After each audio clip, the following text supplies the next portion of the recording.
Cerita dimulai di masa lalu, di sebuah padang rumput luas dengan kawanan domba kecil, saat tiba-tiba langit mulai retak. Gadis gembala malang itu membelalakan matanya karena terkejut. Kemudian, sebuah mata raksasa muncul dan menatap tepat ke arahnya. Pada hari itulah invasi Raja Iblis dimulai dan makhluk-makhluk tak terhitung jumlahnya bermunculan. Tebak siapa yang muncul bersama Raja Iblis? Ah tunggu, bukan para awakenet seperti yang kupikirkan, melainkan para ksatria suci yang mengabdi kepada Tuhan. Masalahnya, mereka sangat taat. Mereka mengucapkan sumpah suci dan melalui ikrar itu, mereka mendapatkan kekuatan supranatural untuk mengusir monster dari daratan. Namun, miasma iblis, zat dari alam iblis, tertinggal dalam konsentrasi tinggi di beberapa area. Sebagian besar tempat di mana zat itu ada menjadi korup dan mati. Di sebuah kota yang ditinggalkan, kau bisa melihat tanaman raksasa yang memangsa mayat yang tergeletak di sana. Menjijikan. Tunggu, bukan? Itu seorang wanita yang tergantung terbalik. Dan ceritanya mengatakan bahwa siapapun yang selamat akhirnya berubah menjadi iblis. Tapi kemudian seseorang menebasnya dan tanaman itu jatuh ke tanah seperti sampah. Wakil Komandan Ksatria Suci, Karen, mengatakan mereka datang terlambat. Oh, nama yang sama. Dengan senjata Chainfart. Benar sekali. Seseorang memanggil wakil komandan dan mengatakan bulan merah telah muncul. Sial. Terakhir kali aku melihat bulan merah dalam cerita, itu tidak berakhir baik. Tiba-tiba, mereka mendengar suara dentuman dan seorang pria mengatakan ada konstruksi di depan, memperingatkan mereka untuk berhati-hati. Saat bulan itu ada di langit, apapun bisa terjadi. Karen melangkah lebih dekat ke lokasi dan di dalamnya dia melihat seorang manusia. Seorang anak kecil berkepala besar dengan mata yang jaraknya lebih lebar dari apapun. Sepertinya itu adalah protagonis kita. Karena kita melompat 15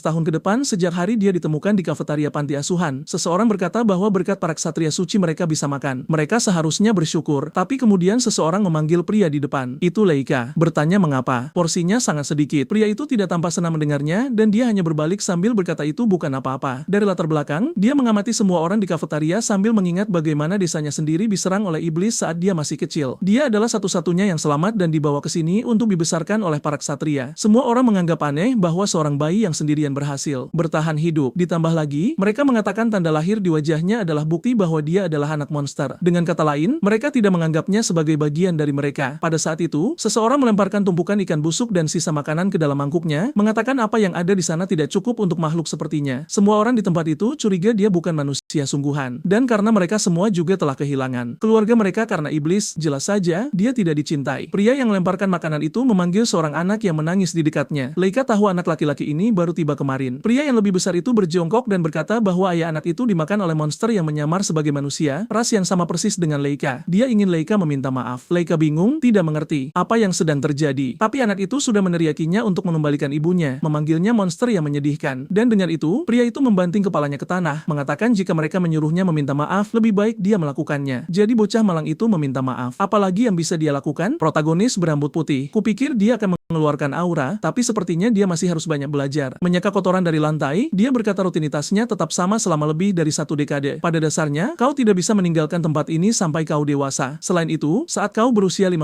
tahun, kau bisa dikirim oleh pendeta untuk menjadi ksatria suci. Kau harus lulus ujian, dan bagi Leika, hanya tersisa 5 hari sampai gilirannya. Dia tidak tahan lagi terjebak di panti asuhan terkutuk itu dan tidak sabar untuk keluar. Akan jauh lebih baik jika kau benar-benar bisa menjadi ksatria suci. Adegan berpindah ke sebuah patung dan seseorang mengatakan upacara akan segera dimulai. Siapapun yang telah berusia 15 tahun dan ingin menjadi ksatria hanya perlu melangkah maju dan mengucapkan sumpah. Pria berkepala botak di samping Leika mencibir, berkata, monster sepertinya tidak akan pernah menjadi ksatria suci. Kemudian pendeta meminta mereka satu persatu untuk melangkah maju lagi dan mengucapkan sumpah di depan cawan. Bagi mereka yang cairannya berubah menjadi biru, mereka tidak bisa menjadi ksatria. Tapi mereka yang cairannya berubah menjadi emas adalah orang-orang yang bisa meminumnya, lalu menerima sumpah dan kekuatan. Agar ikrar itu berhasil, mereka harus mempersembahkan apa yang paling penting bagi mereka kepada Tuhan tersebut. Selain itu, upacara ini hanya bisa dilakukan sekali seumur hidup, jadi mereka lebih baik berhati-hati dengan apa yang mereka pilih untuk dipersembahkan. Pria berkepala botak itu maju lebih dulu, dan dia bersumpah tidak akan pernah lari dari monster manapun lagi. Adik perempuannya telah dimakan oleh makhluk yang berdiri tepat di depannya. Sekarang dia bersumpah bahwa tidak peduli seberapa berbahaya mereka, dia akan membunuh setiap monster itu. Cawan itu mulai bersinar, menerangi seluruh ruangan, dan tiba-tiba cairannya berubah menjadi keemasan. Pria itu mengatakan seorang bangsawan sejati telah muncul, dan sekarang dia tidak akan pernah bisa lari dari makhluk-makhluk itu lagi. Dia mengambil cangkirnya. Pendeta memberkatinya, dan ruangan itu bersinar. Tepat saat itu, dia merasakan kekuatan aneh mengalir melalui tubuhnya. Semua orang di sekitar terpana. Orang kedua melangkah maju, menyatakan dia bersumpah akan hidup sebagai pengembara tanpa keluarga setelah dia meninggalkan tempat ini, karena baginya, keluarga adalah hal yang paling penting dari segalanya. Sepertinya itu berhasil juga. Yang lain maju, mengucapkan sumpah, dan berhasil. Seorang gadis melangkah maju, mengucapkan sumpahnya, dan berhasil juga. Leika yakin dia juga akan berhasil. Tapi tentu saja, ketika itu berhasil untuk orang lain, itu harus gagal untukmu. Masalah karakter utama. Dia dipanggil maju,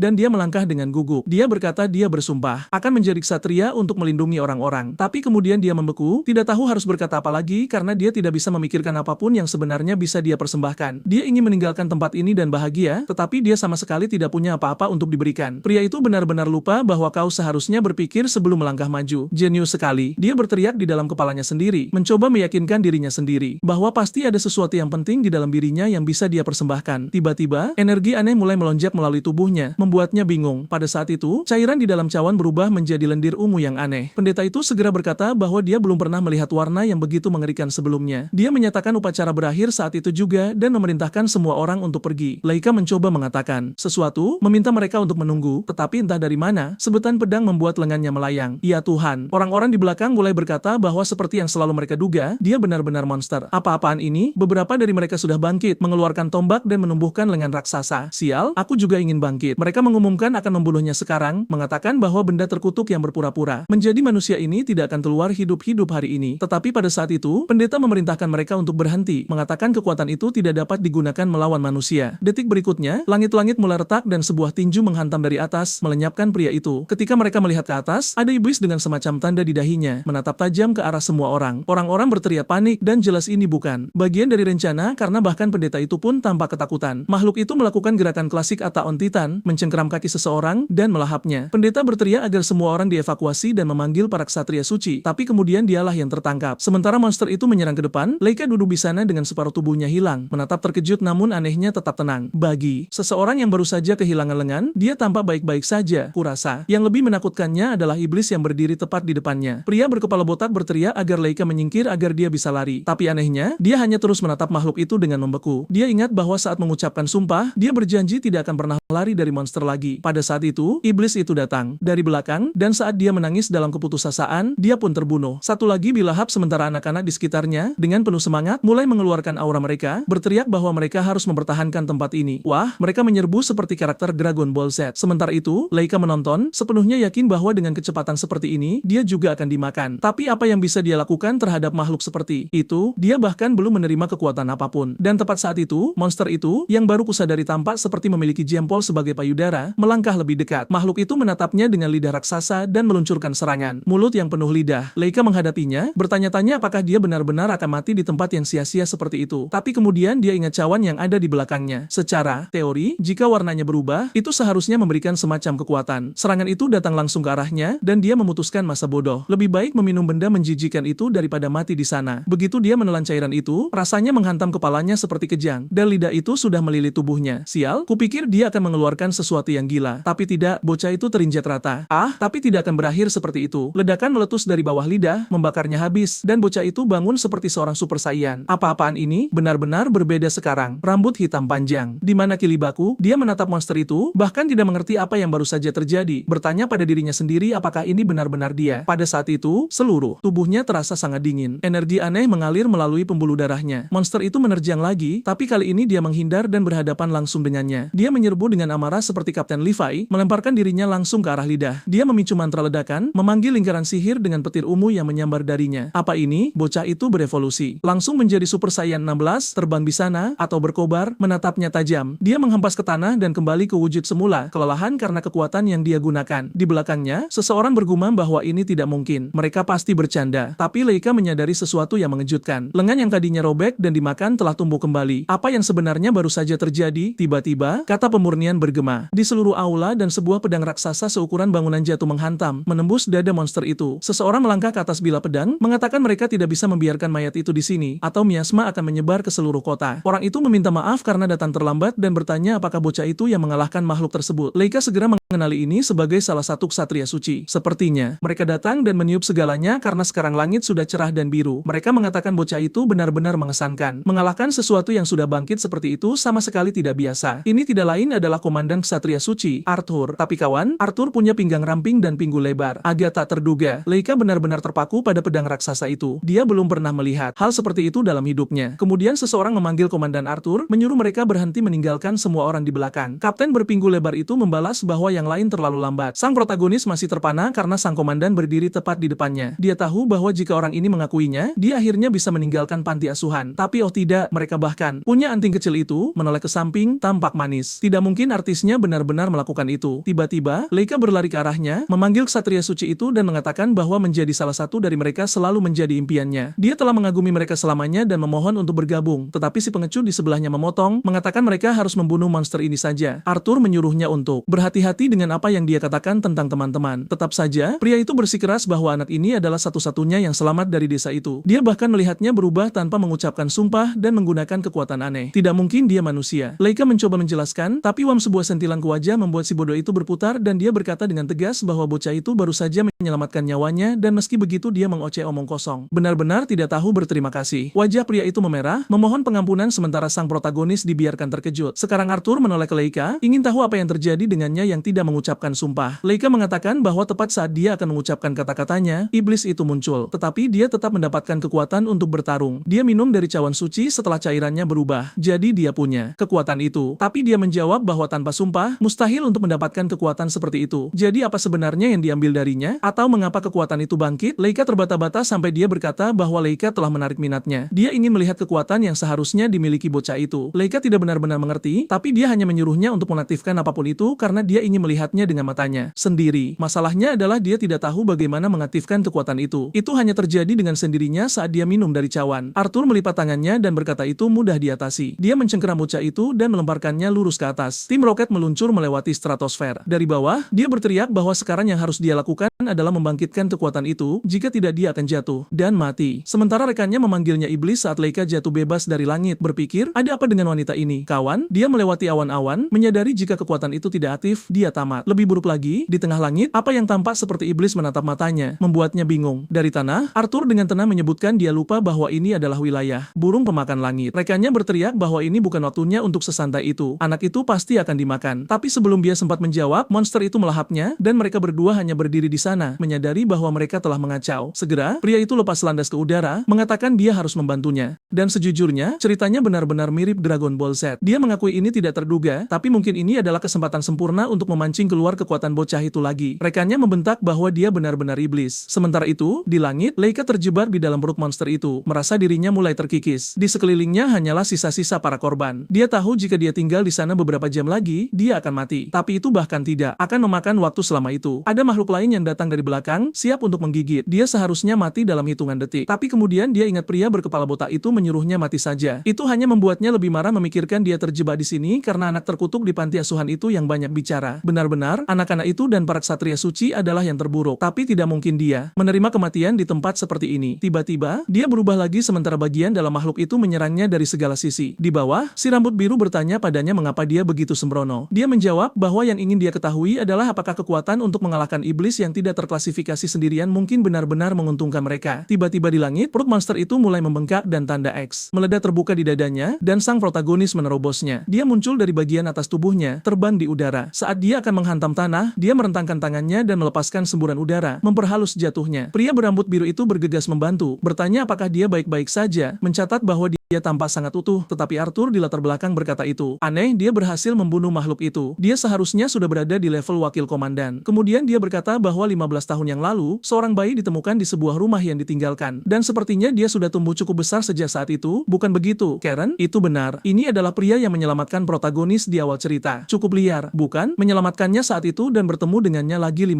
tahun. Kemudian, tapi Karen menyangkal tahu apa-apa tentang itu. Faktanya, dia berkata, bagi bocah itu, mungkin akan lebih baik jika dia mati saat itu. Pada titik itu, Arthur memanggil si bodoh di sampingnya dan mengumumkan dia akan membawa anak ini karena mereka perlu mengawasi kekuatan aneh itu. Selain itu, dia berkata dia akan memberi mereka beberapa nasihat. Dalam situasi kemanusiaan sekarang, tidak ada gunanya mempedulikan identitas seseorang. Manusia butuh setiap bantuan yang bisa mereka dapatkan karena waktu hampir habis. Adegan berpindah ke kereta kuda. Entah dari mana, protagonis kita sedang tidur di sana. Kubayangkan itu pasti pangkuan yang cukup nyaman. Apa-apaan ini, nak? Mengistirahatkan kepalanya di paha, dia membuat keputusan terburuk. Terguling ke samping, melarikan diri dari sentuhan seorang wanita. Baiklah, wanita ini memang melemparkannya ke langit. Sejujurnya, ya, mungkin lebih baik lari. Dia bertanya di mana dia, dan kemudian menyadari dia berada di dalam semacam kereta terbang. Arthur menjelaskan bahwa mereka kekurangan waktu, jadi mereka harus pergi sebelum dia bangun. Sayang sekali dia tidak bisa mengucapkan selamat tinggal kepada siapapun di sana. Dia tertawa sedikit, mengatakan itu. Lucu dia bahkan menyebutkan itu, tapi kemudian dia tersadar, dan dia bertanya apakah ini berarti dia adalah bagian dari Ordo Ksatria sekarang. Dia menjawab ya, mulai hari ini, dia berada di bawah asuhan para ksatria. Dia tidak benar-benar mengerti, bertanya-tanya apa arti di bawah asuhan mereka. Dia menjelaskan bahwa keberadaannya adalah sebuah ketidakteraturan bahkan bagi mereka. Mereka belum tahu apakah dia seseorang yang bisa dipercaya dan itu akan ditentukan oleh tindakannya ke depan. Dia bilang dia mengerti, tapi dia ingin tahu apa yang terjadi dengan panti asuhan itu. Karen menjelaskan bahwa area kritis bangunan itu hancur, jadi diputuskan bahwa panti itu akan ditutup secara resmi. Semua anak dan staf akan dipisahkan dan dikirim ke panti asuhan lain. Arthur menambahkan bahwa bagian yang paling menyedihkan adalah sebagian besar dari anak-anak itu sudah dekat untuk mengucapkan sumpah mereka. Dia kemudian bertanya apakah ada seseorang yang dia rindukan. Hanya mengingat penghinaan yang dia lalui, dia berkata, tidak, sama sekali tidak ada. Tapi yang lebih penting, dia ingin tahu kemana mereka pergi. Dia menjelaskan bahwa mereka menuju ke barat di ibu kota suci Alha, tempat yang dipenuhi dengan ksatria tak terhitung jumlahnya dan kadet lain. Sepertinya, mereka telah bersiap untuk mempertahankan tempat itu karena bencana besar dari zaman mitos bisa terjadi lagi kapan saja. Dia tidak mengerti apa maksud wanita itu. Jadi, dia hanya menyuruhnya untuk melihat keluar jendela. Di luar, langit mulai retak terbuka. Di awal cerita, disebutkan tentang retakan di langit itu. Dari sana mengalir monster-monster tak terhitung dan makhluk-makhluk dari dunia lain. Dipimpin oleh Raja Iblis, penguasa alam lain, mereka berusaha menjadi dewa di dunia ini. Raja Iblis dan Iblis surgawinya berhasil menaklukkan dan menghancurkan bagian dari tanah ini, mencemarinya dengan esensi iblis. Namun pada akhirnya, ordo prajurit suci berhasil mengusirnya. Para iblis dikepung dan disegel di pinggiran benua. Itulah satu-satunya alasan manusia masih memiliki tanah yang layak huni. Masalahnya adalah populasinya terus menyusut dan mempertahankan tanah itu semakin sulit setiap harinya. Dia tidak yakin mengapa retakan ini muncul kembali. Satu-satunya hal yang mereka tahu adalah sesuatu yang lebih besar dari sebelumnya akan segera terjadi, dan satu-satunya yang bisa melawannya adalah ordo ksatria. Leika masih tidak begitu mengerti ketika tiba-tiba wanita itu mendekat, meletakkan tangannya di wajah Leika, dan mengatakan bahwa dia memiliki banyak harapan pada kekuatannya. Sang protagonis tersipu merah padam, dan sejujurnya, aku bisa tahu wanita ini berbahaya sejak aku melihat bagaimana artis menggambar proporsi tubuhnya. Dia duduk di sana seperti, "Hei, Arthur, apa yang terjadi?" Dia semakin dekat dan berkata dia melihat cahaya aneh di matanya saat dia berubah. Ledakan yang dia lepaskan dengan pedang dan bagaimana lengannya beregenerasi setelah dipotong. Dia menemukan kekuatan yang benar-benar membuatnya tertarik. Dia tidak tahu apa yang Leika persembahkan dalam sumpahnya, tapi dia ingin Leika menggunakannya bersama mereka dalam pertarungan ini. Dan kemudian dia menjilat tetesan keringat yang mengalir di dagunya. Ya ampun, wanita ini benar-benar aneh. Sang protagonis setuju, berkata, "Baiklah, itu akan membantu. Apalagi yang bisa kau lakukan?" Lalu tiba-tiba dia menendangnya keluar, berkata, "Jika itu masalahnya, dia punya pekerjaan untuknya sekarang juga." Sebuah hantaman ke tanah seperti orang bodoh. Tapi sebaliknya, bocah itu memantul dari batang pohon dan mendarat dengan kakinya dengan baik. Pada saat itu, dia menyadari tubuhnya tidak menerima kerusakan apapun. Anehnya, itu justru terasa jauh lebih kuat. Dari atas, dia berteriak bahwa mereka yang membentuk kontrak mendapatkan dua jenis kekuatan. Kemampuan khusus seperti pedangnya dan kemampuan fisik yang secara drastis melampaui manusia normal. Dan sekarang dia harus mengerti bahwa ordo ksatria tidak hanya di sini untuk membunuh monster. Mereka juga harus membersihkan sampah. Dan itulah pekerjaan pertamanya. Setelah dia selesai, dia bisa menuju ke kota. Tapi dia lebih baik berhati-hati, agar tidak salah jalan. Sang protagonis benar-benar bingung. Bertanya-tanya apa maksudnya dengan membersihkan sampah ketika dia mendengar langkah kaki di dekatnya dan seseorang berkata itu tadi nyaris saja. Salah satu dari mereka bertanya apakah para ksatria di kereta sudah pergi. Pria berantakan di depan ingin tahu siapa anak ini. Mereka mendengar suara keras dan ingin tahu apakah itu perbuatannya. Leika tidak tahu siapa orang-orang ini atau mengapa mereka berkeliaran di tengah hutan. Pria itu bertanya apakah dia anak yang dibuang atau seseorang yang kehilangan keluarganya karena monster. Suara lain memotong mengatakan, "Tidak masalah, kita tangkap saja dia dan jual. Uang adalah uang." Segera, Leika menyadari orang-orang ini adalah bandit dan mungkin pekerjaan pembersihan ini berarti membasmi mereka. Melihat ke samping, dia melihat salah satu dari mereka membawa 3 anak kecil, dan pria itu menyuruhnya ikut sebelum dia terluka. Bahkan jika seseorang membelinya nanti, dia tidak akan bisa menjamin apapun. Leika melihat anak-anak itu dan ingat dia pernah mengalami hal yang sama. Dan si gendut menyuruh anak-anak itu diam dan terus berjalan. Tapi sang protagonis turun tangan, menyuruhnya melepaskan anak-anak itu atau dia akan mencabik-cabiknya. Hancur, aura bocah itu berkobar, gaya pembunuh, dan dia menyatakan bahwa tugas pertama yang diberikan komandannya sebagai anggota ksatria adalah menyingkirkan mereka. Si preman bilang dia tidak peduli siapa anak ini. Dia ada di wilayah mereka, jadi masa bodoh dengannya. Mereka akan menghabisinya sekarang juga, dan semua orang menyerbu. Cahaya kilat muncul di mana-mana, dan dalam sekejap, bocah itu menghilang. Sedetik kemudian, dia sudah berada di samping anak-anak, auranya memancar begitu kuat, para preman mulai gemetar. Anak-anak bingung, dan si orang besar melepaskan anak panah. Sia-sia saja semua otot itu. Dalam sekejap mata, sang protagonis berubah menjadi bayangan yang kabur. Si preman bertanya-tanya kemana dia pergi, lalu melihat ke samping dan melihatnya berdiri di sana tegak tampak seperti kilua. "Maksudku, ayolah, itu benar-benar jiplakan." Panah lain melesat sia-sia, dan sang pemuda membalas dengan lebih kuat. Dia melepaskan kobaran api masif, menciptakan dinding api di depan semua orang. Dari balik api, dia muncul dengan rambut panjangnya yang terurai, dan sejujurnya, kupikir akan lebih keren jika warnanya putih. Dia memberikan tatapan tajam dan sebelum para bandit sempat bereaksi, dia menebas mereka semua, membelah tubuh-tubuh itu hingga bersih. Editan Photoshop ada di mana-mana. Apa-apaan ini? Pertarungan berakhir dalam satu panel, kecil, mayat-mayat sudah hangus di tanah. Namun Leika merasa ada yang janggal. Lalu seseorang di belakangnya berteriak agar jangan bergerak. Dia menoleh dan melihat salah satu bandit menodongkan pisau ke leher seorang anak, memperingatkan bahwa jika dia melangkah maju, anak itu mati. Pria itu menatap dingin, menyadari salah satu kru ternyata selamat. Mereka membeku sejenak, darah menetes di pipi sang anak. Sang protagonis menurunkan pedangnya dan berkata dia mengerti. Dia melakukan aksi luar biasa, memberitahunya bahwa kau tidak akan mendekat, jadi lepaskan saja anak-anak itu. Sang bandit menolak, berkata, tidak mungkin. Anak-anak ini barang dagangan berharga. Dan lagi, makhluk apa sebenarnya bocah ini? Dia menambahkan karena anak-anak ini sudah kehilangan keluarga karena iblis, lebih baik mereka dijual dan berakhir jadi makanan monster. Bahkan jika itu orang tua cabul yang kotor, setidaknya mereka selamat. Namun sebelum dia selesai bicara, sesuatu melesat lewat dan lengannya terpotong bersih oleh api. Sang protagonis bertindak cerdas. Dia langsung mengincar lengan yang memegang pisau. Dia bahkan melontarkan kalimat ikonik, aku sudah bilang aku tidak akan mendekat. Dan sial, bukan cuma lengan, seluruh kepalanya pun ikut melayang. Apa-apaan? Yah, benar juga. Lebih baik membunuh bajingan itu sekaligus daripada cuma memotong tangan pisaunya. Ya Tuhan, aku bahkan tidak terpikir seperti itu. Sang protagonis terpaku. Dia sempat berpikir sekejap untuk menyebarkan api aneh itu ke tanah, dan itu benar-benar berhasil. Dia tidak pernah membayangkan kekuatannya bisa sehebat itu. Dia lalu bertanya pada sang anak apakah dia baik-baik saja karena bocah itu gemetar hebat. Dan tentu saja, itu wajar. Dia pasti ketakutan. Tapi kemudian sang anak tiba-tiba mengumpulkan keberanian dan memeluk kakinya. Pemuda kita menepuknya dengan lembut dan berkata, tadi benar-benar menakutkan. Sesaat kemudian, anak itu ketakutan lagi saat Arthur mendekat sementara. Leika sendiri menguras aura secara gila-gilaan, 10.000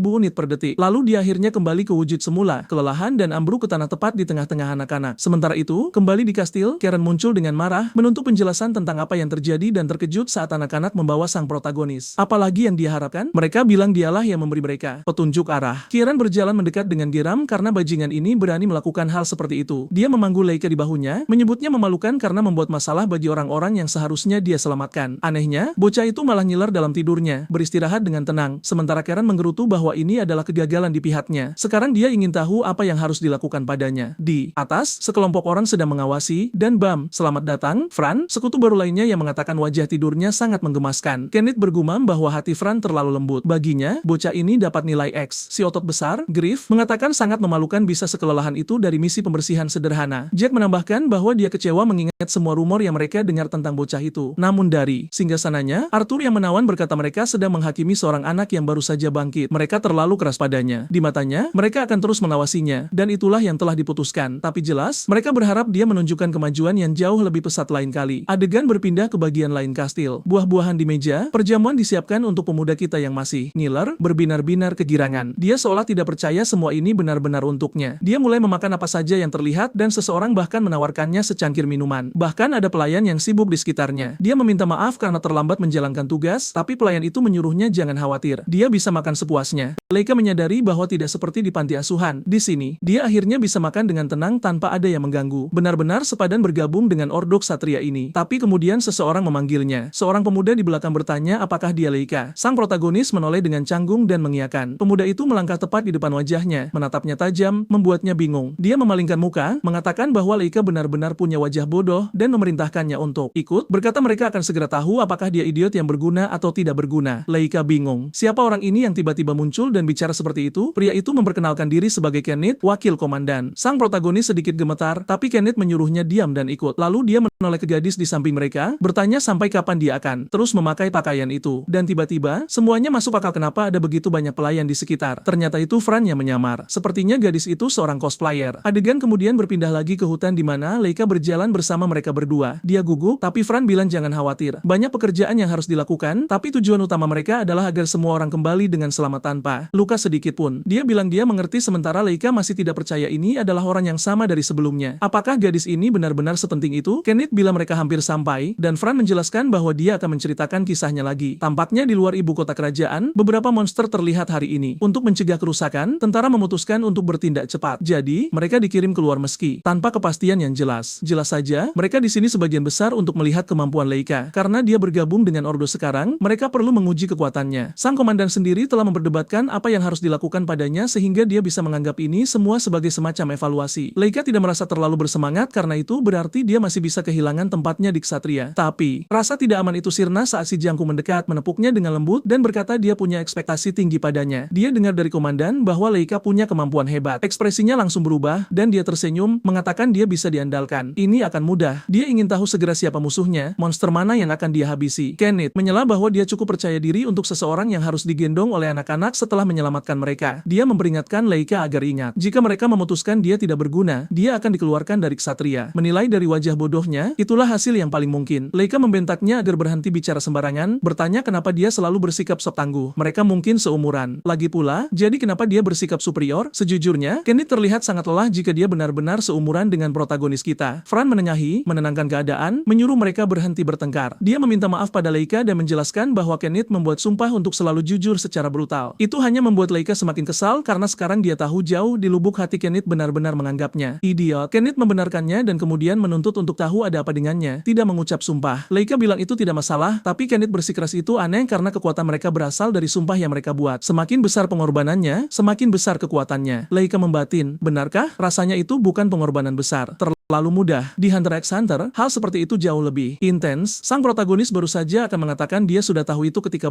sebuah pistol tiba-tiba muncul di belakang kepalanya. Kenneth memberitahunya bahwa dalam 6 bulan, biasanya sepertiga rekrutan baru akan mati atau hancur oleh sumpah yang mereka buat. Tapi Lei Ka lebih fokus pada bagaimana bisa Kenneth muncul di belakangnya tanpa dia sadari. Kenneth memelototinya, menuntut untuk tahu bagaimana dia berani bergabung dengan Ordo tanpa mengorbankan apapun. Dia baru saja akan menarik pelatu ketika Lei Ka ragu-ragu dan Fran tiba-tiba memegang lengannya, memberitahu Kenneth bahwa itu sudah lebih dari cukup. Saat itu juga, aura Lei Ka berkobar dan dia mengakui bahwa dia memang tidak membuat sumpah apapun, tapi komandan menerimanya dan tidak mungkin dia kembali ke panti asuhan itu. Apapun risikonya untuk bergabung dengan ksatria, dia akan mengerahkan segalanya. Kenneth terpaku. Bocah itu memegang pistolnya dan senjata itu lenyap. Dia tidak mengerti bagaimana sesuatu baru saja menghancurkan senjata duanya, dan dia mulai memanggil yang lain. Fran menyela, menyuruh mereka berdua berhenti. Dia suka energi dan tekad itu, tapi mulai sekarang, gilirannya. Dan begitu saja, oh tidak, dia bilang monster-monster sedang menatap mereka, dan saatnya mulai bekerja. Saat itulah aku menyadari dia mengeluarkan garpu raksasa, dan makhluk-makhluk besar itu memelototi mereka. Yang pertama menyerang, dan mereka bertiga menghindar, tapi kemudian makhluk itu menyerang dengan ekor berbisa, mencipratkan cairan ke pohon yang langsung meleleh. Itu adalah kera aneh dengan ekor ular. Lei Ka ingin tahu kenapa itu meleleh seperti itu. Kenneth hanya menyuruhnya jangan menyentuh ekornya. Jelas sekali, itu mematikan. Lalu 5 monster lagi menyerang Lei Ka sekaligus. Dia menghindari satu serangan, melesat melewati yang lain, bergumam bahwa monster-monster ini benar-benar curang. Sementara itu, Fran tersenyum, melambaikan tangan, dan menyuruh mereka berdua menanganinya sekarang. Lei Ka kebingungan, bertanya-tanya apakah dia benar-benar tidak akan membantu. Tapi, gadis itu sudah berjalan pergi, membunuh beberapa monster dengan santai sambil lewat, berkata dia tahu pasti ada seseorang yang mengendalikan semua ini, dan dia akan melacak mereka. Dia melesat maju sementara sang protagonis. Lalu tiba-tiba Lei Ka melihat Kenneth mengeluarkan 2 pistol raksasa lagi. Untuk sesaat, sepertinya dia membidik kepala Lei Ka, tapi ternyata dia menembak monyet yang merayap di belakangnya. Dia memperingatkan jika Lei Ka berniat bergabung dengan Ordo Ksatria sambil panik seperti ini, lebih baik menyerah sekarang. Binatang lain melompat ke arah Lei Ka dari belakang, tapi kali ini dia menghunus pedangnya dan menebasnya. Berkata, tidak mungkin, dia akan bergabung dengan Ordo ini dan membuktikan kemampuannya. Kenneth hanya berkata kata-katanya kosong. Jika ingin membuktikan sesuatu, lakukan lewat tindakan. Mereka berpencar. Kenneth mengunci target seperti imbot, membantai monyet-monyet itu ke kiri dan kanan sementara sang protagonis menyerbu dengan pedangnya, melompat ke arah yang pertama dan menebasnya. Menghabisi 4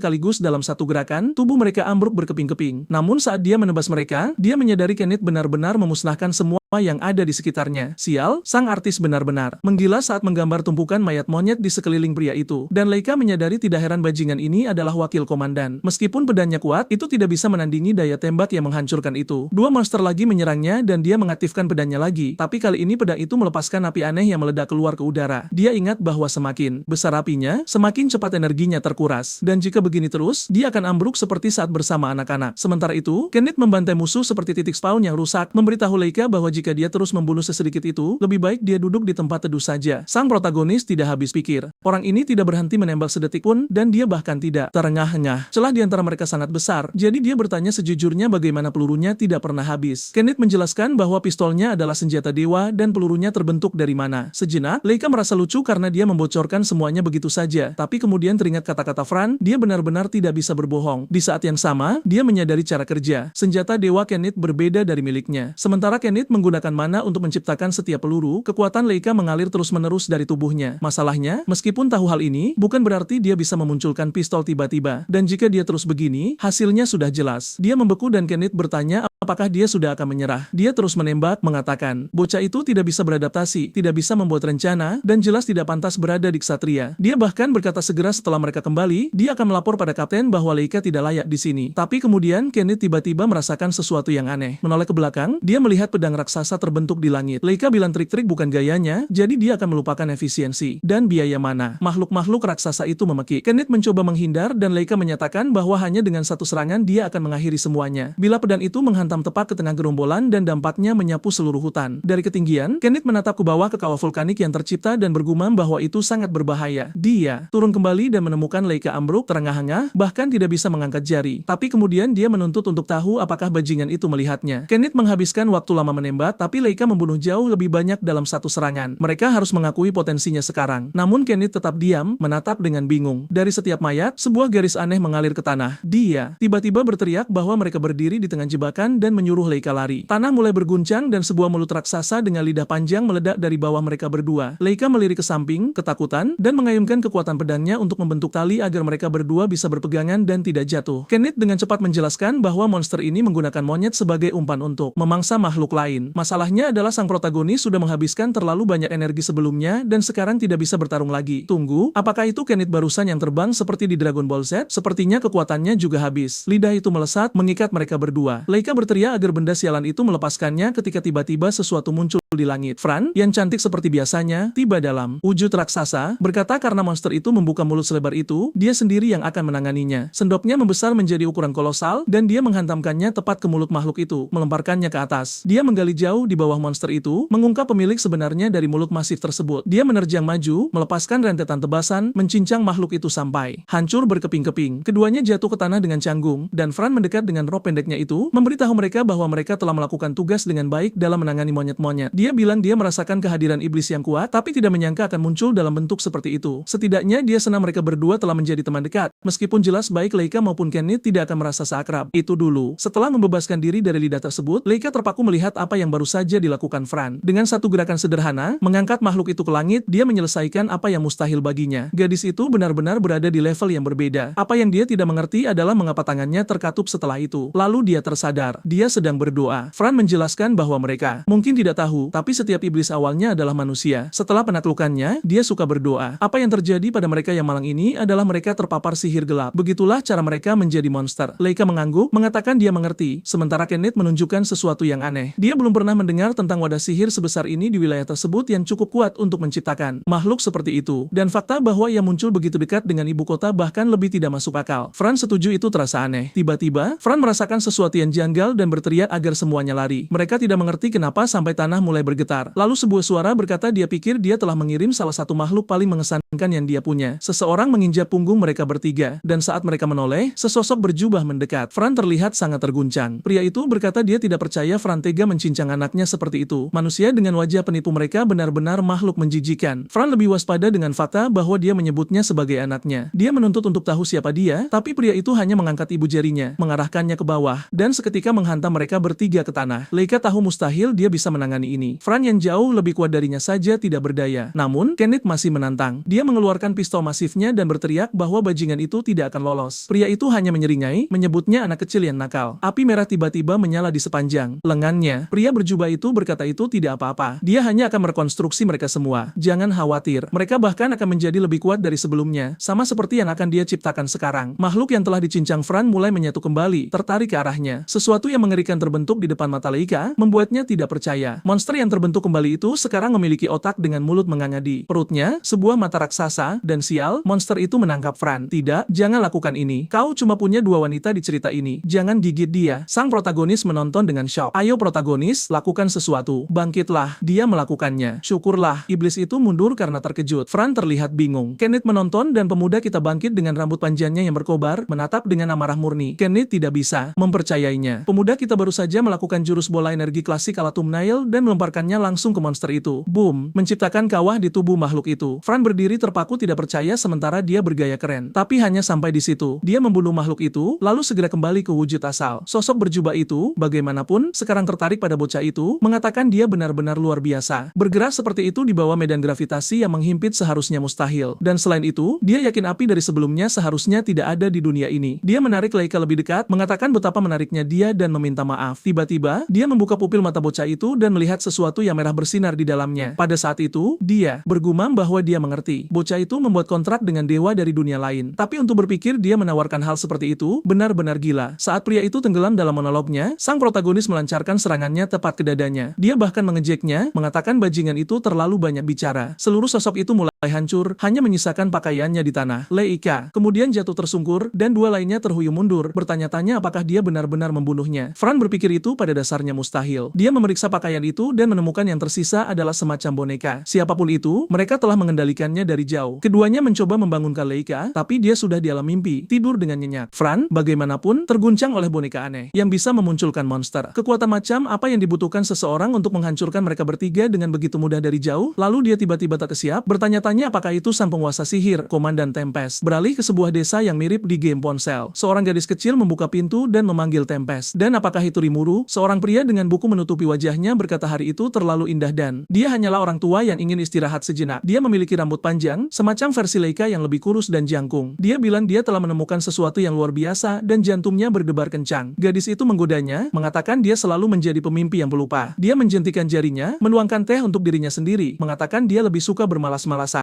Lalu, saat dia menatap langit yang retak, dia berkata, mulai sekarang, hal-hal menarik akan segera terjadi. Sementara itu, kelompok itu menggendong Leika kembali. Kenneth menggerutu menyuruhnya segera bangun, mengatakan dia tidak ingin menyeretnya sepanjang jalan menuju ibu kota. Tapi sang protagonis tenggelam dalam pikiran tentang pria aneh itu dan tentang apa yang dikatakannya. Apa sebenarnya yang kuberikan untuk mendapatkan kekuatan semacam itu? Apakah itu sesuatu seperti, kau akan menjadi monster, membunuh segalanya? Kembali di markas Ksatria, tersiar kabar bahwa bocah itu memiliki kontrak dengan dewa dari dunia lain. Tempat itu adalah barak bawah tanah, dan Griff bersikeras bahwa jika itu benar, maka dia menentang dasar dari Ordo Ksatria itu sendiri. Aku masih bingung apakah wakil Komandan Jack itu laki-laki atau perempuan. Gaya artis ini membuatnya sulit dibedakan. Mereka punya lengan besar, tapi juga terlihat seperti punya payudara. Apapun itu, Jack menunjukkan bahwa sepertinya bocah itu menghasilkan senjata dewa yang raksasa. Hal itu sudah jelas. Karen setuju, mengatakan anak itu sudah membuktikan dirinya valid dalam pertempuran 2 kali sekarang. Ditambah lagi, mereka tidak bisa begitu saja mempercayai apa yang dikatakan boneka menyeramkan di depan semua orang. Namun, si rambut pirang berkata sepertinya ada sesuatu yang melibatkan penguasa sihir dan risikonya terlalu besar. Organisasi ini tidak punya ruang untuk ketidakpastian karena semua yang ditanam orang-orang itu berujung pada kekacauan. Itulah wakil Komandan Gavin yang menatap tajam ke arah Arthur. Dia menjawab bahwa dia ingin mendengar pendapat Fran karena dia ada di sana saat kejadian. Fran menjawab bahwa ketika makhluk itu muncul, dia dan Kenneth bahkan tidak bisa berdiri. Jika Leika tidak ada di sana, dia pasti sudah mati. Tapi di saat yang sama, Fran mencatat bahwa mungkin Leika sendiri tidak bisa mengendalikan kekuatan itu dengan benar. Gavin menambahkan bahwa Leika terluka setiap kali menggunakan kemampuannya. Dia akhirnya benar-benar terkuras dan tidak sadarkan diri. Bagaimana mereka bisa mengandalkan orang seperti itu atau berharap dia akhirnya bisa menguasainya? Sejujurnya, aku lebih suka punya seseorang yang ceroboh di timku daripada membiarkan semua orang mati. Arthur memikirkannya dan berkata dia mengerti. Sulit baginya untuk mengendalikan kekuatan itu karena berasal dari dunia lain. Apakah dia layak menjadi ksatria atau tidak? Itu adalah sesuatu yang harus mereka tentukan seiring berjalannya waktu. Semua orang menatapnya dan dia menyatakan bahwa dengan segala pertimbangan, dia ingin tahu apa yang bisa meyakinkan Gavin. Gavin menjawab bahwa bocah itu harus lulus ujian api pelindung. Itu adalah syarat minimum untuk membiarkannya masuk ke tim. Rupanya, itu bukan hal sepele. Semua orang tampak terkejut, tapi Arthur segera berbalik dan berkata dia telah membuat keputusan. Dia memerintahkan Jack untuk menyembuhkan bocah itu karena mereka akan mengirimnya langsung ke neraka, jadi sebaiknya dia dalam keadaan utuh. Sementara itu, Leika sedang berjuang, masih mengingat apa yang dikatakan pria berjubah itu tentang dirinya yang telah bertemu dewa dari dunia lain. Rasanya gila memikirkan dia telah menawarkan hal seperti itu. Dia bergumam bahwa pria itu menjijikan, dan tiba-tiba, dia terbangun, berteriak menyuruhnya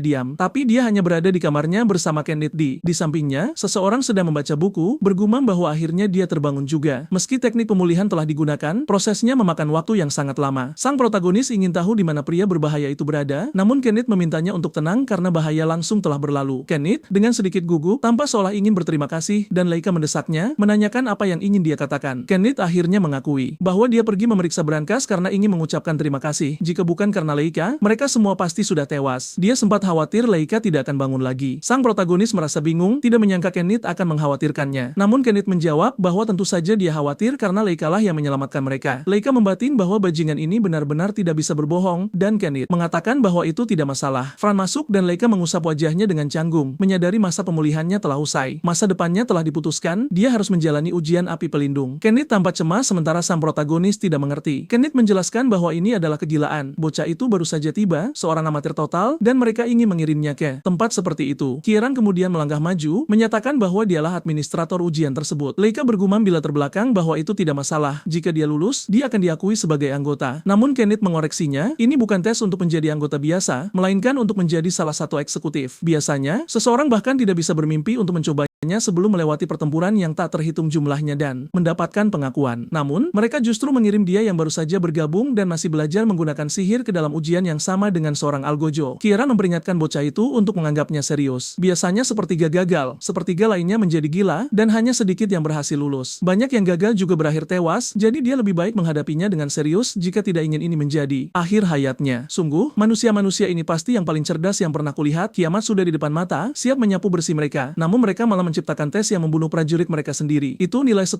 dari 10 untuk semua yang terlibat. Kenneth ingin mendengar jawaban Leika. Bocah itu ragu sejenak, mengatakan dia tidak paham apa sulitnya. Lagi pula dia tidak punya pilihan lain. Ini adalah satu-satunya tempat yang dia miliki sekarang, jadi tentu saja dia menerima tantangan itu. 5 hari kemudian, di depan gua ujian, Kieran menjelaskan bahwa tes tersebut memiliki 2 bagian. Yang pertama adalah bertahan hidup di dalam gua selama 3 hari. Saat Leika bertanya apa bagian keduanya, pria itu menunjukkan sebuah lilin. Dia menyuruhnya mengalirkan mana ke dalamnya, dan saat Leika melakukannya, api pun berkobar. Kieran menjelaskan bahwa dia harus memastikan obor itu tidak pernah padam, melindunginya selama 3 hari. Leika bertanya mengapa, dan Kieran menjawab karena selama 3 hari itu, api tersebut akan memancing setiap monster di sekitar. Dengan kata lain, yang harus dia lakukan hanyalah jangan mati. Dan dengan itu, tes paling bodoh dalam sejarah manusia pun dimulai. Begitu masuk, Leika menyadari betapa sulitnya bernapas. Mungkin karena apa yang disebutkan Kieran tentang tempat yang dipenuhi esensi sihir. Wilayah utara memang sudah memiliki mana lebih banyak dari biasanya, dan di dalam gua ini, konsentrasinya jauh lebih besar. Itulah sebabnya monster di sini luar biasa kuat dibandingkan tempat lain. Setidaknya misinya tampak sederhana, bertahan hidup dan menjaga api tetap menyala. Seekor makhluk menyerupai ular menerjangnya. Dia menghindar, menghulus pedangnya, dan menebasnya dengan mudah. Namun dia menyadari seketika bahwa karena dia menggunakan mananya sendiri, lilin itu berkobar jauh lebih terang. Ini juga merupakan cara baginya untuk belajar mengendalikan jumlah energi yang dia lepaskan karena nyala api akan mengungkapkannya. Dia fokus mencoba menenangkan api tersebut dan setelah beberapa upaya, api kembali normal. Namun fluktuasi pertama itu langsung memancing segerombolan binatang buas yang haus darah. Leika, teringat apa yang mereka katakan? Pilihannya hanyalah menjadi anggota atau mati di sini. Monster-monster menyerbu dari segala sisi sementara para ksatria mengawasi melalui cermin ajaib. Kenneth berkomentar bahwa seperti dugaannya, ini mustahil. Bocah itu tidak punya peluang dan ini masih terlalu dini baginya. Namun Kieran menjawab bahwa jika komandan membuat keputusan ini, itu berarti dia tidak akan menerima apapun yang kurang dari sesuatu yang ekstrim seperti ini. Kenneth menggerutu tanda mengerti. Namun saat itu juga, yang lain menyela, mengatakan dia merasa anak itu mungkin benar-benar bisa melakukannya. Leika diserang dari segala sisi, bertanya-tanya bagaimana dia bisa bertahan selama 3 hari jika makhluk-makhluk itu terus bertambah kuat. Pada tingkat ini, dia akan kewalahan. Tiba-tiba nyala api membara lebih terang dari sebelumnya. Dia memutuskan untuk mendorongnya lebih jauh lagi, menarik perhatian absolut dari segala sesuatu di dalam gua dan menghabisi semuanya dalam satu gerakan. Bocah ini tidak melakukan sesuatu dengan setengah-setengah, dia langsung melesat dari 0 ke 100. Dia berteriak agar semuanya berhenti, lalu melepaskan ledakan dari tubuhnya yang menyambar hingga ke pintu masuk gua,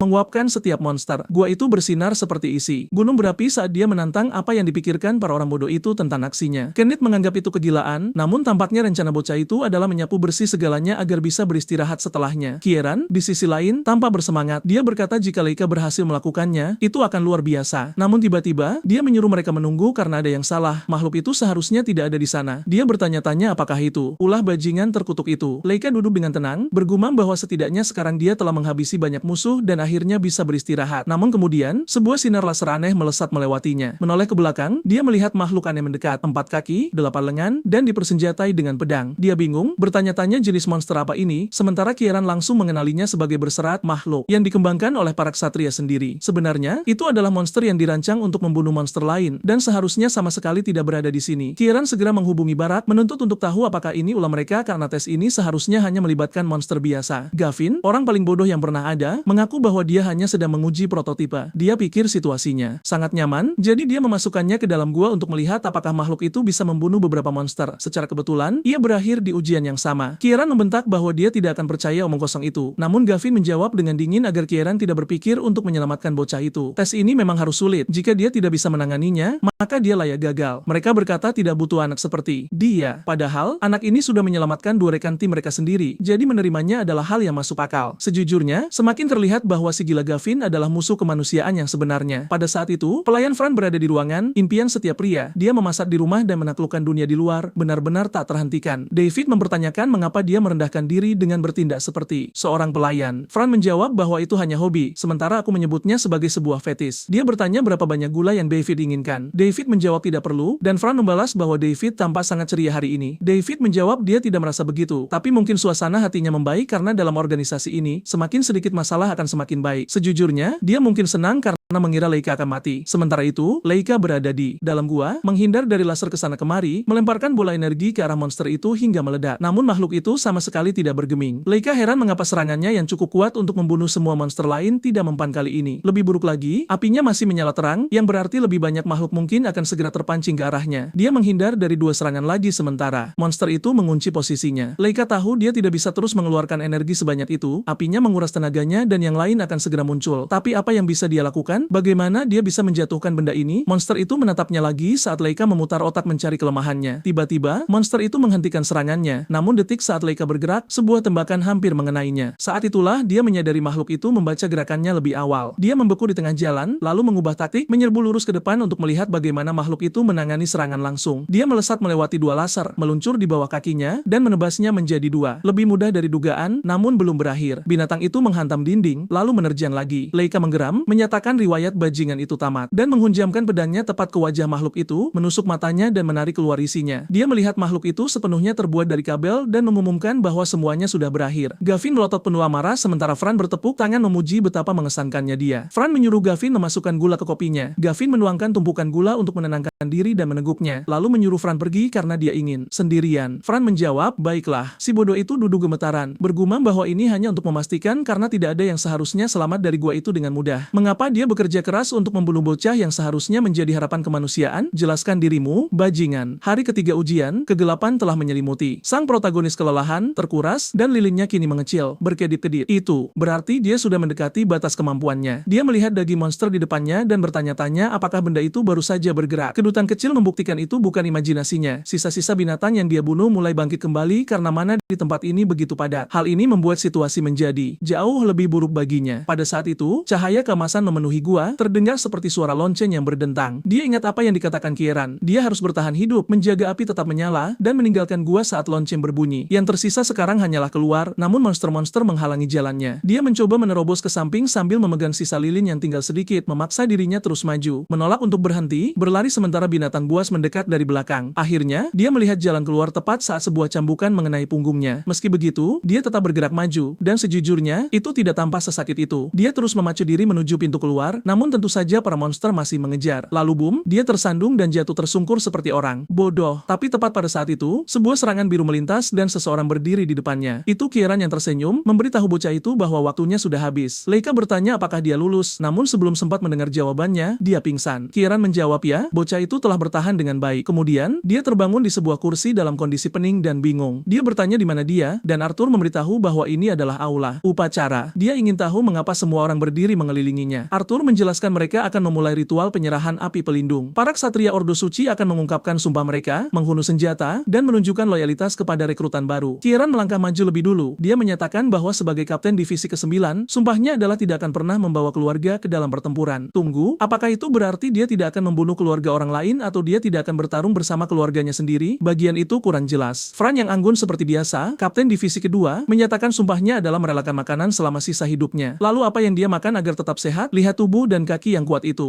Kenneth, wakil kapten divisi kedua, mengatakan bahwa sumpahnya adalah tidak pernah berbohong. Griff mengungkapkan sumpahnya adalah mendedikasikan lengan kanannya kepada Tuhan. Jack, oh, Jack sudah gila. Sumpahnya adalah tetap perjaka seumur hidupnya. Itu pasti menjadikannya yang terkuat di sini. Pada dasarnya seperti dewa yang hidup. Dan Gavin, ya Tuhan, sumpahnya adalah tidak pernah tidur. Luar biasa. Selain itu, sumpah perisainya adalah tidak pernah memaafkan siapapun yang mengkhianati Ordo. 2 sumpah, bajingan serakah. Dan bagaimana kau bisa hidup tanpa tidur dan tanpa makanan? Orang-orang ini ini benar-benar membingungkan. Kemudian Arthur mengangkat pedangnya tinggi-tinggi dan menyatakan sumpahnya untuk melepaskan identitas gender. Oh tidak, tunggu, apa? Sumpah macam apa itu? Melepaskan gender dalam artian apa? Berhenti jadi pria, berhenti jadi wanita, atau bukan keduanya? Lalu dia memanggil rekrutan Leika untuk menghunus senjata dan mengucapkan sumpah. Ini adalah kepercayaan yang harus dia buktikan kepada mereka semua. Dan sialnya, dia tiba-tiba teringat bahwa dia bahkan tidak tahu apa sumpahnya. Namun kemudian auranya menyala, rambutnya berdiri tegak dan seluruh aula bergetar. Semua orang terkesiap, gemetaran. Saat aura itu memudar, dia menyebutkan namanya adalah Leika dan sumpahnya. Dia tidak tahu. Dia tidak tahu kekuatan apa ini atau bagaimana dia menerimanya. Dia hanya ingat monster itu berkata betapa mengerikannya dia karena melepaskan sesuatu yang besar. Namun dia bersumpah akan mendapatkan kepercayaan semua orang dan menjadi ksatria terkuat. Dia tidak akan membiarkan siapapun terluka lagi, dan sebelum itu terjadi, dia akan menyelamatkan dunia ini. Sekarang kalau dipikir-pikir, pinggul lebar Arthur terlihat seperti wanita padahal dia sudah melepaskan gendernya. Mengapa dia digambar dengan pinggul selebar itu? Bagaimanapun, dia memberitahu Leika bahwa untuk api kehidupan, dia butuh kekuatan. Dan sebagai bukti kepercayaan bahwa dia memiliki apa yang diperlukan untuk menjadi ksatria, mereka menerimanya ke dalam ordo ksatria suci. Semua orang meletakkan tangan di dada mereka. Leika menatap ke langit hanya untuk memastikan warnanya benar-benar biru. Aku masih bingung dengan sumpah mereka yang tidak masuk akal. Arthur sedang dalam perjalanan keluar saat Gavin menghentikannya, mengatakan dia tidak percaya mereka menerima seseorang yang bahkan tidak bisa menyatakan sumpahnya. Arthur berbalik dan mengingatkan Gavin. Bukankah Gavin sendiri yang bilang bahwa ujian itu yang akan membuktikan kemampuan Leika? Selain itu, tidak mengetahui sumpahnya dan mengakuinya secara terbuka adalah risiko bagi nyawanya sendiri, dan itu sudah merupakan bukti yang cukup. Gavin berargumen bahwa ketidakteraturan itu sendiri adalah masalah. Bagaimana jika bocah itu menjadi ancaman bagi eksistensi ksatria? Arthur menjawab bahwa Gavin terlalu khawatir. Api milik Leika yang semakin kuat saat dia mendekati kematian niscaya akan menjadi kekuatan yang sangat dibutuhkan Ordo. Saat Gavin masih merenung, bocah kita sudah menempel pada Fran. Bab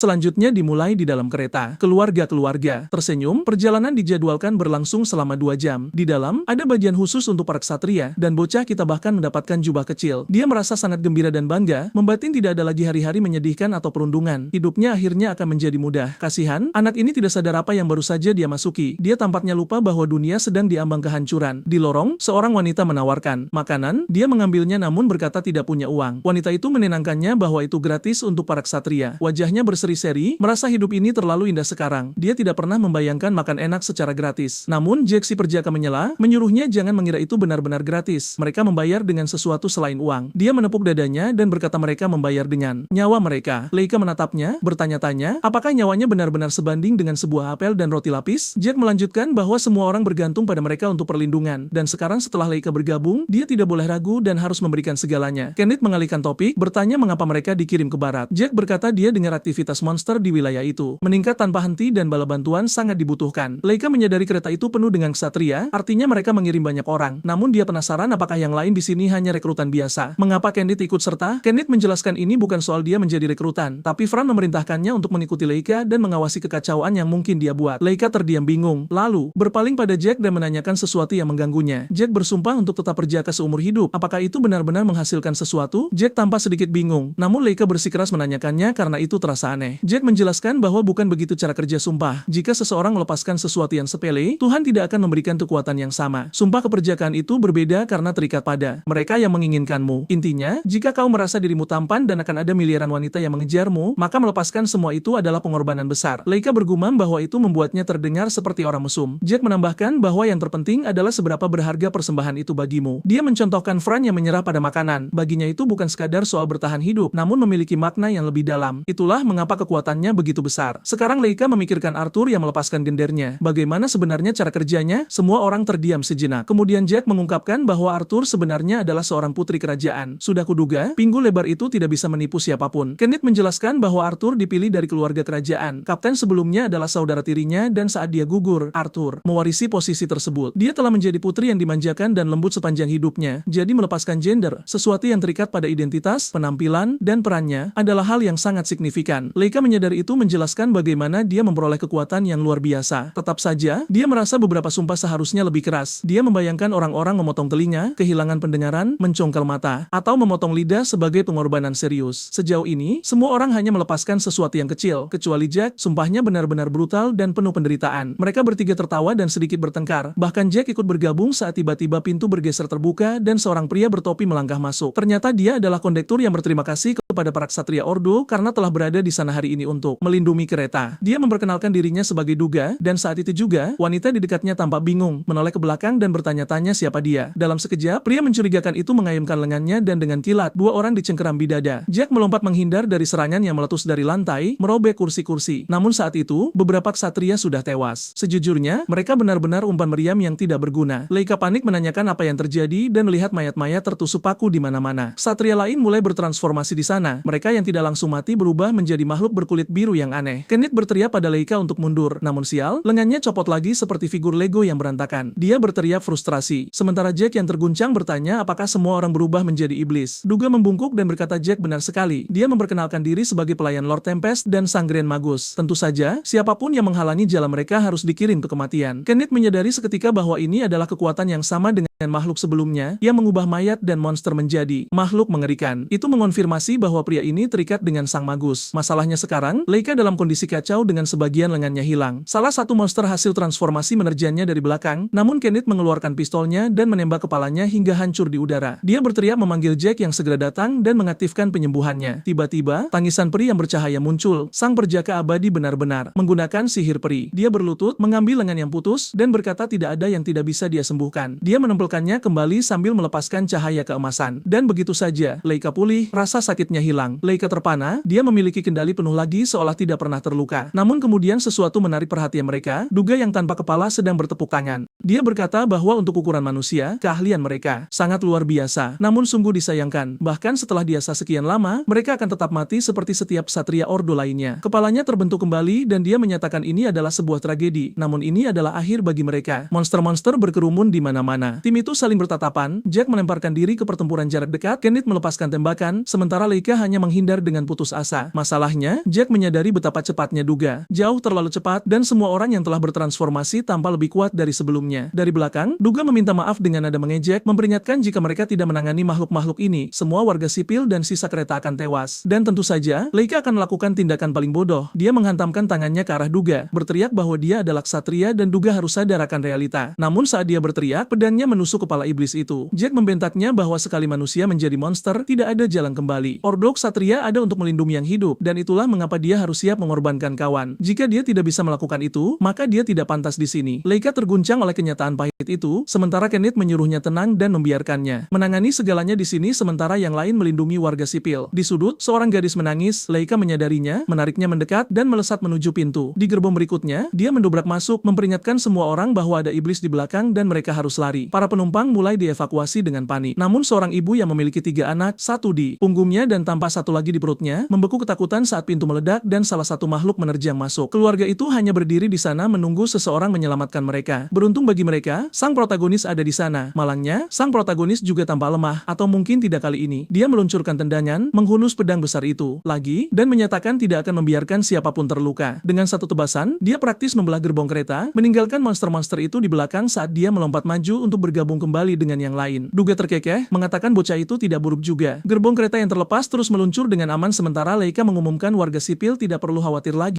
Namun Duga menyadari sesuatu yang aneh. Dari apa yang dia selidiki, seharusnya tidak ada orang dengan kekuatan setingkat perwira di sini selain para komandan. Leica membentaknya untuk diam dan berkata dia akan membunuhnya. Duga bahkan tanpa sedikit terkejut, meminta Leica untuk setidaknya membiarkannya menyelesaikan bicaranya. Dia meminta maaf, mengatakan dia berharap perjalanan ini akan luar biasa dan mencoba menyiapkan sesuatu yang spesial. Namun tampaknya rencananya gagal. Pria ini terlihat seperti penjahat dari Dragon Ball. Sementara bocah kita dengan rambut liarnya terlihat seperti berasal dari acara yang sama. Leica memanggilnya bajingan lagi, namun Jack menyuruhnya tenang dan memperhatikan lebih dekat. Mereka perlu mencari tahu apa yang direncanakan pria ini dengan semua mayat itu, karena menyerang secara sembrono bisa membuat mereka semua terbunuh. Semua orang ingin Duga mati, namun mereka harus cerdas dalam menghadapinya. Duga menyeringai, mengatakan dia sebenarnya merasa terguncang. Jika dia tidak tetap tenang tadi, dia pasti sudah mati. Sayangnya, dia sekarang harus membentuk kembali rekan-rekan mereka yang gugur menjadi sesuatu yang menarik. Jack melesat maju, menghindari satu tentakel, menebas yang lain, dan menghindar lagi. Sementara Kenneth menembakkan peluru dari kejauhan. Leica, sementara itu, tertahan seperti biasanya, lengan dan stop, kakinya terikat. Namun, seperti biasa, begitu kekuatannya berkobar, masalah itu selesai. Duga memperingatkan mereka bahwa serangan frontal takkan berhasil, tapi Jack, yang kini berhadapan langsung, menantangnya. Dia menebas, namun Duga berubah menjadi gumpalan lendir dan meluncur keluar pintu untuk melarikan diri. Jack mengejarnya, namun saat dia mencapai gerbong berikutnya, gerbong itu kosong. Dia Dia bertanya-tanya apakah Duga benar-benar kabur, tapi dia merasa yakin tak mungkin semudah itu. Dia pasti bersembunyi di dekat sini. Di pintu masuk salah satu gerbong, jejak darah mengarah ke depan. Jack mengikutinya dan menemukan masinis asli dalam keadaan pingsan. Dia memegangnya dan bertanya apakah dia baik-baik saja, tapi pria itu tidak merespons. Jack mencoba menggunakan penyembuhan peri, tapi tiba-tiba, bam, pria itu menusuk lengannya, berubah dari ekspresi kesakitan menjadi seringai bengkok, tertawa seperti orang gila. Jack memukulnya dengan keras hingga lehernya patah, tapi tubuh yang meliuk itu terus tertawa, mengatakan betapa mudahnya menipu para ksatria. Jack mengira kesakitan saat sosok itu meliuk lebih jauh, menumbuhkan kepala-kepala mengerikan, mengejek bagaimana para ksatria selalu bersikeras mencoba menyelamatkan semua orang. Kembali ke Duga, dia berkata dia mempelajari trik itu dari kakak laki-lakinya. Kemudian dari lantai, muncul dua Oga lainnya, yang ini membawa iblis di bahunya. Jack mengutuk mereka sebagai bajingan dan bersumpah akan membunuh mereka, tapi dia dipukul lagi, sekali di kepala, sekali di dada. Makhluk itu mencibir, berkata, yang satu ini bodoh dan harus dilempar keluar jendela. Si adik kecil, Dolly, menjelaskan bahwa mereka sudah membuang mayat masinis itu sejak lama. Dia hanya menyamar. Kenneth bergegas masuk, memanggil nama Jack. Dia melihatnya terkoyak, lalu menatap tajam kedua monster itu. Mereka mengejeknya, mengatakan itu salah Jack karena terlalu bodoh. Mereka menertawakan betapa lucunya seorang satria resmi mati begitu mudah. Tapi seringai mereka lenyap saat cahaya ungu menebas lengan mereka. Seperti mentega, daging mereka terbelah dan mereka mulai menggeliat kesakitan. Sang protagonis melangkah maju, aura membara, menyatakan bahwa kali ini si pemula yang akan menyelesaikannya. Di latar belakang, Kenneth mencoba membantu Jack berdiri, tapi lukanya terlalu dalam. Dia memanggil Neve dan wah, kekuatan Jack bahkan aktif secara tidak sadar. Itu cukup berguna. Tapi Neve menjelaskan bahwa saat Jack tidak sadar, penyembuhannya memakan waktu jauh lebih lama. Sementara itu, Dolly mulai merekonstruksi lengannya dan Du berkomentar bahwa beberapa manusia sangat sombong. Menghadapi dua eksekutif Mick memang akan menarik. Kedua belah pihak saling menatap tajam, langit-langit retak, dan Dolly menyarankan agar mereka membawa pertarungan ini keluar. Hanya dengan begitu kedua belah pihak bisa mengerahkan kekuatan penuh. Leica berkata dia harus menangani orang ini, jika tidak, para sandera yang tersisa mungkin dalam bahaya. Kenneth menjawab bahwa itu tidak apa-apa. Dia akan menjaga Jack. Pada saat itu, Leica menuntut untuk tahu apa yang mereka incar. Dova menjawab bahwa tujuannya hanyalah mengirim para ksatria luar biasa ini ke perjalanan menuju kematian. Lagi pula, mereka dilarang menuju ke barat. Leica mendesaknya, bertanya apa yang ada di tempat itu. Dova menjawab dengan dingin bahwa dia tidak perlu tahu, karena dia akan mati di sini juga. Kereta memasuki terowongan, menenggelamkan segalanya dalam kegelapan. Leica merasakan pergerakan, kelelawar aneh menukik ke arahnya. Awalnya, mereka tidak tampak kuat, dan dia menebas mereka. Tapi jumlah mereka jauh lebih banyak dari yang diperkirakan, dan dia mulai merasa ada seseorang yang mengendalikan mereka. Satu menukik ke punggungnya hingga sebutir peluru menghancurkannya di udara. Kenneth, Leica pikir dia akan terpaku seperti orang bodoh menjaga tubuh Jack, tapi disinilah dia. Leica mulai mengatakan sesuatu, tapi Kenneth memotongnya. Tidak mungkin Leica bisa memenangkan ini sendirian. Jika mereka tidak bertarung bersama, mereka semua akan mati. Dogari muncul, menyatakan, disinilah perjalanan mereka berakhir. Dia menghempaskan telapak tangannya ke tanah, memanggil gelombang monster yang menyerbu ke arah Leica. Tapi Leica berdiri tenang dengan seringai tipis di wajahnya dan berkata, takkan semudah itu. Lalu, tiba-tiba, dia mencengkeram wajah Kenneth dan melemparkannya langsung ke arah serangan itu. Kedua bersaudara itu tertegun saat Kenneth menebas maju, mencabik-cabik para monster. Mereka menuntut untuk tahu bagaimana Leica bisa tahu. Leica menjawab bahwa para ksatria harus menaruh kepercayaan mutlak pada rekan mereka. Dia tahu Kenneth tidak berbohong saat mengatakan akan melindungi Jack. Dan karena Kenneth juga berkata dia mengandalkannya, jelas sekali bahwa dia tidak berbohong. Keyakinan itu adalah semua yang dibutuhkan Leica. Kini dia menggeram bahwa mereka tamat karena rekannya tidak berbohong. Dia menerjang Duga, mencengkeram wajahnya, dan membenturkannya ke dinding, bertanya bagaimana rasanya dibunuh oleh ksatria pemula. Duga memanggil nama Tempest, tapi saat itu tubuhnya sudah terpaku ke dinding saat kereta melaju kencang. Wujudnya hancur, lulu lantah menjadi genangan lumpur. Leica menyatakan bahwa mungkin dia tidak bisa melindungi Jack, tapi dia memastikan bajingan itu tidak akan pergi hidup-hidup. Tubuh itu hancur dan transformasi Leica memudar. Tapi kemudian, sialan, di depan sana, dia melihat sosok aneh. Lainnya berdiri di atas rel sambil memegang kapak besar. Dia memanggil Kenneth, mengatakan ada seseorang di rel. Melihat lebih dekat, mereka menyadari itu adalah seorang wanita bertubuh kekar seperti tank, memegang sesuatu yang lebih mirip palu raksasa. Dia tak lain adalah Bridget, komandan divisi ke-6 bagi kalian penyuka tipe ibu-ibu berotot. Dia menghantam rel dengan keras, menciptakan penghalang es yang menghentikan kereta sepenuhnya. Divisinya menyerbu masuk di belakangnya dan dia menerjang ke dalam gerbong. Dia tidak membuang sedetik pun, memegang Jack, menampar wajahnya, dan menuntutnya untuk mulai bicara. Jack perlahan sadar merasakan kehadiran yang familiar, hanya untuk disambut dengan tatapan tajamnya yang menuntut penjelasan. Pria itu memanggilnya antara kakak perempuan atau yang mulia, dan sejujurnya, aku sedikit bingung karena kedua terjemahan itu muncul. Mereka berdua saling menatap dengan aura kakak perempuan yang kental di udara. Di luar, orang-orang menyaksikan pembicaraannya dengan Jack dengan rasa tidak percaya. Tunggu, apa mereka benar-benar memanggil sosok berotot ini? Dia laki-laki? Tidak mungkin. Penulis ini sedang bermain api. Dia perempuan atau laki-laki? Aku bahkan tidak tahu lagi. Sosok itu menghadapi mereka berdua dan berkata, sepertinya merekalah yang menangani makhluk-makhluk itu. Selain itu, tampaknya Duga benar-benar iblis yang melayani Tempest. Keduanya mengangguk sanggup mengonfirmasi dan Bridget memerintahkan semua orang untuk kembali ke markas dan melaporkan pemusnahan tersebut. Bala bantuan sangat dibutuhkan. Dia juga memerintahkan mereka untuk melacak separuh kereta lainnya yang membawa warga sipil, dimanapun bagian itu berakhir. Kemudian Bridget menoleh menyuruh mereka ikut dengannya. Dia punya ide di mana sumber dari semua ini berada dan inilah saatnya untuk menyelesaikannya. Leica bertanya apakah ini ada hubungannya dengan marionete yang dia temui sebelumnya, dan apakah orang itu benar-benar sangat terkenal hingga Bridget mengenalinya. Kenneth mengaku dia bukan ahli, tapi menjelaskan bahwa ceritanya cocok dengan legenda lama tentang seorang penyihir dari masa lalu. Sosok yang konon telah membuka celah besar pertama di langit memanggil Raja Iblis. Dialah penyihir iblis yang dikenal sebagai Komandan Tempest. Kini mereka meluncur di atas pasir dengan perahu bertenaga sihir. Bridget menjelaskan bahwa menilai dari informasi dan cerita-cerita yang ada, kemungkinan besar iblis yang mereka hadapi adalah Tempest dan dia seharusnya berada di dalam istana surgawi iblis. Leica bertanya apakah ini bukan sekadar dongeng. Kenneth segera mengoreksinya. Tidak, makhluk-makhluk ini nyata. Bridget menjelaskan lebih lanjut. Saat para ksatria suci berhasil menghentikan Raja Iblis, bagian-bagian tubuhnya terpotong. Setiap bagian menjadi monster baru, semuanya dengan kecerdasan luar biasa. Tentu saja, monster-monster itu menyebabkan bencana yang tak terukur. Satu bisa mengendalikan waktu, memanggil petir tak terhitung jumlahnya sekaligus. Yang lain memiliki api yang begitu dahsyat hingga bisa melelehkan seluruh kota. Yang lain melepaskan banjir tanpa kendali. Dan iblis bumi bisa membelah benua hanya dengan satu kepakan sayap. Satria suci era itu tidak punya peluang melawan mereka. Itulah sebabnya kuil-kuil dibangun di kutub untuk menyegel mereka. Masalahnya adalah di menara tempat iblis-iblis langit ini terikat, penyebaran miasma sangat luar biasa. Contoh nyatanya adalah tanah yang mereka injak sekarang. Dulu tanah ini subur, tapi dengan iblis air yang disegel di menara itu, semua nutrisi terkuras habis, mengubahnya menjadi gurun. Dan kabarnya seseorang telah melakukan kontak dengan